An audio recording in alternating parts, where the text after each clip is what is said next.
Good morning, everybody. How you are all? I know you are doing virtual studies now because of the pandemic situation. And you should be very careful and you should follow the government rules and COVID protocol. Now, let me introduce myself. I'm the grandfather of Joel Georgie. I was in Dubai about 35 years. More specifically from 1977 to 2012. And my grandson told me to share my life experiences there. Actually, I'm happy to do that one. Even though there is a gloomy atmosphere now because of the coronavirus, and everybody is a little afraid of that. One thing I can be sure that we will definitely pass through this situation and you will come to the life as you are doing in the early days. In my life during the 35 years, I have witnessed the effects of Iran-Iraq war in 1978 for about 8 years and Kuwait war in 1990. Again, the trade center, American trade center destruction and the following war, so many other problems like that, and the economic recessions in 2008. From all that, the recovery of Dubai was very fast. The same way, definitely all these problems will be over at least 90% very soon, and you can lead a normal life, we hope, by the middle of next year. When I started in Dubai in 1977, the Dubai was not like as you see now. When I came to that place, there were no public bus services. I still remember there was a bus starting from Dubai Islamic Bank in Dera side, and it was going to Rashidia. The charge for that bus is only 50 fils. And the laborers from Rashidia used to come to the town in that bus. Now you can see Volvo, very good buses with a automatic door and everything. And there were no communication facilities like this at that time. I have seen a mobile in 1993 only. Before that, there were no mobile telephones. And it was very difficult to convey a message from that place to India or anywhere in the world. We had to book trunk calls and wait for a long time near the telephone to talk to our relatives outside. Now, see the improvement in that field, the communication field. You can talk to your friends, you can talk to your relatives anywhere in the world face to face, and it is that the advancement in that field is very great. When I started working there were no computers at all. I remember Dubai, one computer was installed in a Dubai airport in 1980. And now you can see desktops and other communication facilities everywhere, in all offices and with everybody. Now, at that time, the life was not like this. It was quite different. Now, from that situation, now we advanced a lot, and the advancement of that place is because of the farsight vision of the rulers there. Actually, I was very happy to be there. Still, I keep so many books about UAE and the pictures of rulers of Dubai. Now, let me talk a few things about my work experiences. When I started in Dubai airport in 1977, the airport was very small. There were only 14 parking bays at that time. And the control tower was very small. Now there are 3 terminals, and there is a separate place to park the Air 380s. When you pass through near Dubai airport, you can see so many big planes there. Now it became, now the Dubai airport became an international hub because of Corona situation. The situation is a little different now, but it will come up. So many big aircrafts you can see. Air 380 double decker, it is a common sight in Dubai. When I left in 2012, Emirates was having only 16 Air 380s.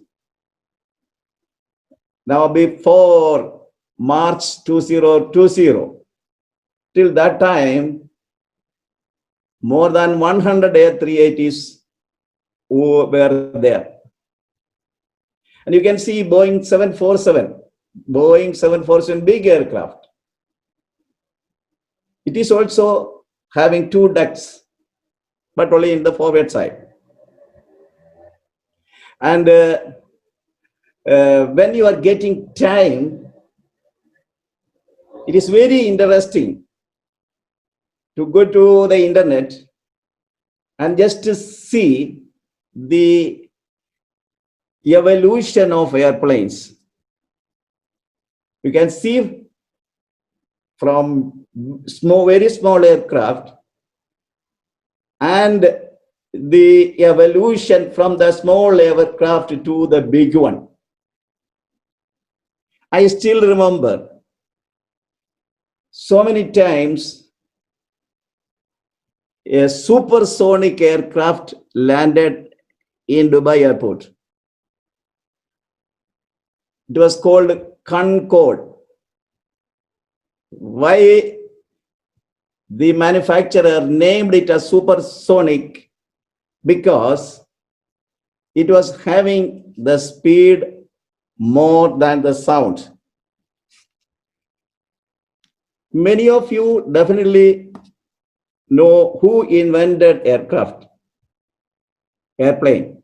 It is Wright brothers. It was in 1903. Initially, the aircraft was flying with the propeller engines. Now you can see jet engines there. let me talk about a few technical things also. If you are interested, definitely you are interested, I know. The four forces acting on an aircraft when it is in the air and flying. The first force is a lift. It is an upward force. It is because of the structure of the aircraft. You know how the aircraft is made, and the lengthy tube-like thing and the wings, and there is a rear part to control the direction of the aircraft. Anyway, because of the wing structure, the size and the wing structure, lift is produced, the upward force is produced. And the second force is gravity. Or in other words, we can say it is because of the weight loaded on the aircraft. It is a downward force. And the third one is the drag. Drag, you know the word meaning drag. When the aircraft is moving forward side, the airflow, actually the airflow is dragging the aircraft, and the drag is the backward force. And most important is the fourth one is thrust. Thrust. It is because of the speed of the engine. It is because of the speed of the engine. Lift, weight, drag, and thrust. It's very interesting to study all these things. If the aircraft wants to fly, the lift should be more than the weight, and the thrust should be more than the drag. One thing, this airline field is very interesting.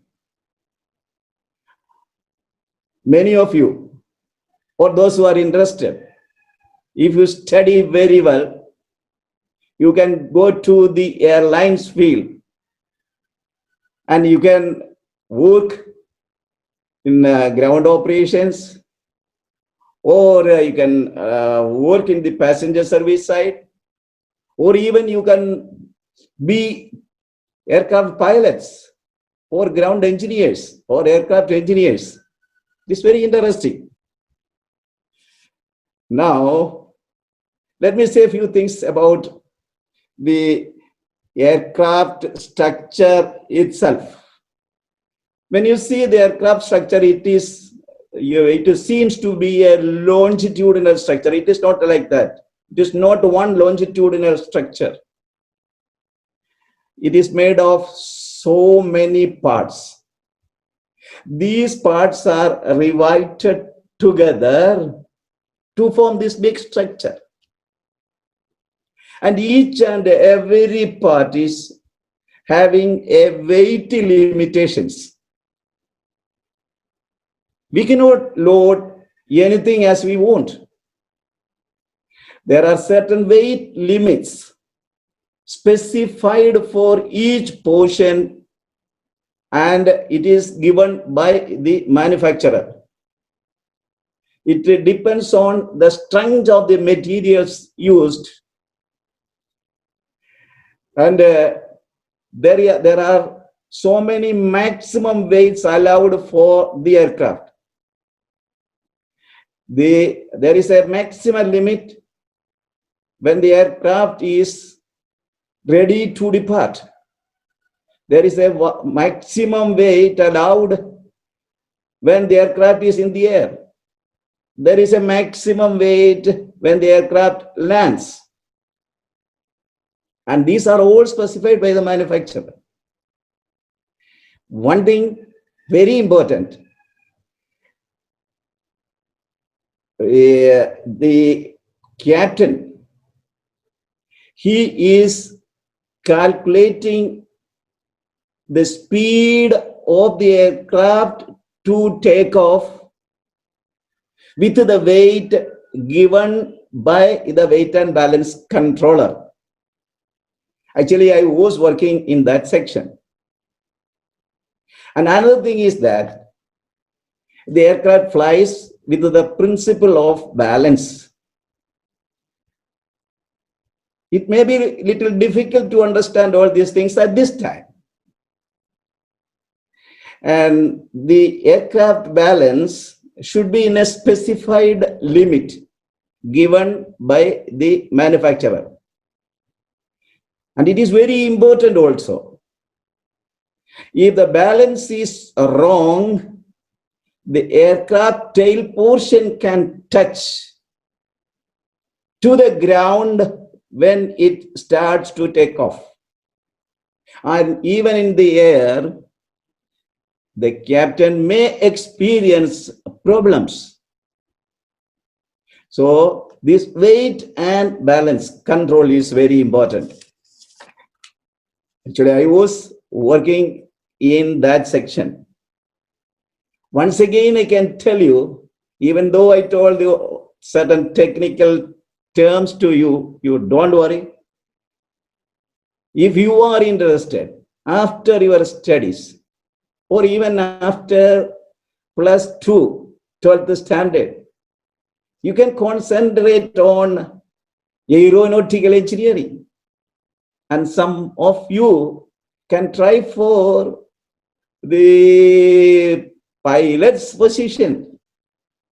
And it is a lengthy study, I know. But one thing I can tell you is no work is so big. No work is so big. You heard about the Food Corporation of India in India. Food Corporation of India in India. This Food Corporation of India, there are so many go-downs. And I have seen a board one day. It is written, no work is so big. In our life also, if you study well and if you work hard, no work is so big. Let me conclude. I started in 1977 in Dubai airport and got employed in Emirates Airlines. The first time I have seen the aircraft when I traveled to Dubai. But because of my hard work, I tried my best and I got promoted in various places. Finally, I retired as an aircraft operation manager. You can also do the same thing. But one thing, there should be a specific goal in your life. And there should be a performance based on a timetable. There should be time for everything. Time to wake up, time to study, time for the physical activities, and limited time to use the social medias. And for everything, there should be a timetable. You have to follow the timetable. And try your best to produce the quality documents and quality study. Definitely you can go to the heights. And let me conclude by giving thanks to all for listening me. Thank you. Thank you. May God bless you.